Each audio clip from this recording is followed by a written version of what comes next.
If you gaze into the abyss long enough, you see the light, not the darkness. I'm betting my life on it. Bring it on. The adventure along the route, man. And I would say, where's that adventure to be found?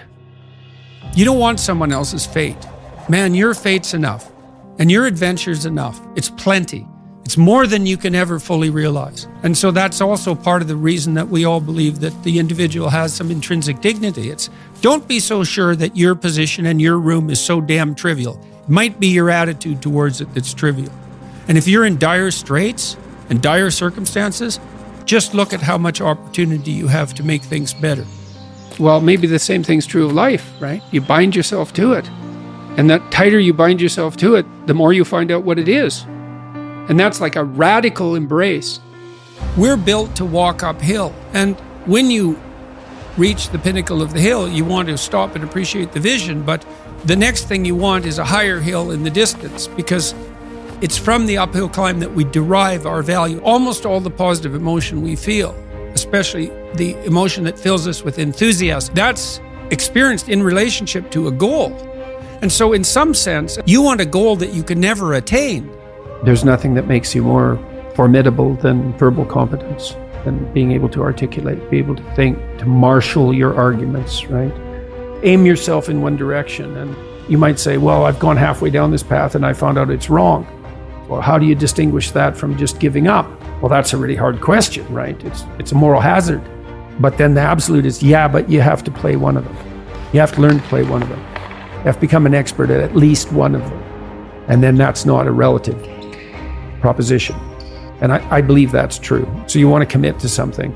And then when you commit to something, you require yourself to bring all of your disparate components moving in a single direction, united in a single direction. So it's a unifying act. You said that a harmless man is not a good man. A good man is a very dangerous man who has that under voluntary control. How should people become more dangerous? Oh, becoming more articulate is definitely, I would say, that's the primary array of weapons. I mean, physical prowess is something, and it's not nothing, that physical confidence that comes along with that as well. But the same thing replicated at the level of the ability to communicate and to think, that's a way broader field of battle and opportunity. In a world with seemingly infinite options, it can be challenging to decide on the best course of action for one's life. Peterson suggests that a useful approach is to focus on what bothers you or what you find most challenging. These discomforts or challenges can be an indication of where one should focus their time and energy. By leaning into what is difficult or uncomfortable, individuals can discover their strengths and find direction in their lives. Be honest with yourself about your interests, abilities, and limitations, and pursue the path that aligns most closely with your values and passions. There's a lot of things you could be bothered by. Like a million things, man. But some things grip you. They bug you. And they might make you resentful and bitter. Because they bug you so much. Like, they're your things, man. They've got you. So then, I look for a question that I would like the answer to. I would really like the answer to it. So I don't assume I already have the answer. Because I would actually really like to have the answer. So if I could get a better answer, great. And so that's the first thing. And that's like a prayer. It's like, okay, here's a mystery.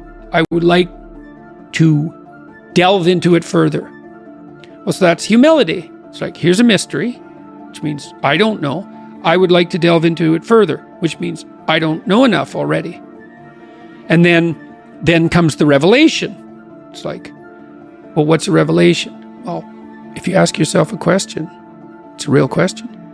Do you get an answer or not? And the answer is, well, yeah, thoughts start to appear in your head. So from somewhere. That's right, from somewhere. Where do they come from? Do you have a sense? Depends on what you're aiming at. It depends on your intent. So imagine that your intent is to make things better. Then maybe they come from the place that's designed to make things better. Maybe your intent is to make things worse. Then they come from hell. Jordan Peterson is adamant about the importance of setting goals in life and the need to embrace the difficulty that comes with pursuing them. Peterson emphasizes that while it's acceptable to change your direction in life, it's essential not to make it easier for yourself. Instead, he suggests that it's crucial to challenge yourself continually and strive for greater accomplishments. He highlights the importance of goal setting as a powerful tool for personal growth and development, and encourages people to embrace the challenges that come with pursuing their dreams. Because it's inappropriate to continue in a direction you now realize to be wrong, but it's also inappropriate to give up and use that rationalization as an excuse. And how do you distinguish? Especially seeing as we're not transparent to ourselves. Well, right, exactly. So that is genuinely a moral hazard. So one of the principles that I tried to abide by in my therapeutic discussions was, you can change course as long as the next thing you do is equally or more difficult. Because that's a check against just giving up. So you want to discipline yourself so you can get yourself organized so that you can go in a particular direction, so that when you find the right direction, you can really go in that direction. And that does require an apprenticeship of sorts. And it might not matter in some sense exactly what the apprenticeship is, as long as it is rigorous. You want a goal that you can never attain. So you can always move closer to the goal that recedes as you move towards it. You think, well, that's frustrating. It's like Sisyphus pushing the rock uphill. But it's not, because as you pursue that goal, you put yourself together and your life does get better and richer and more abundant. And that's why the highest levels of virtue and goal are in some sense transcendent. You want them to be above everything you're doing so you can continually move towards something that's more sublime and better. That's what you are. You're here to live, not to sleep. And the problem with the vision of Mai Tais on the beach is that, well, first of all, that's a vision of drug-induced unconsciousness. Second, it's only going to work for about a week. Third, you're going to be a laughingstock in a month and depressed and aimless and goalless. You want a horizon of ever-expanding possibility. And so it does happen to people because they've staked their soul on the attainment of an instrumental goal. Our goal with this video was to share some of Jordan Peterson's most insightful advice and encourage you to use it to help achieve your own personal goals.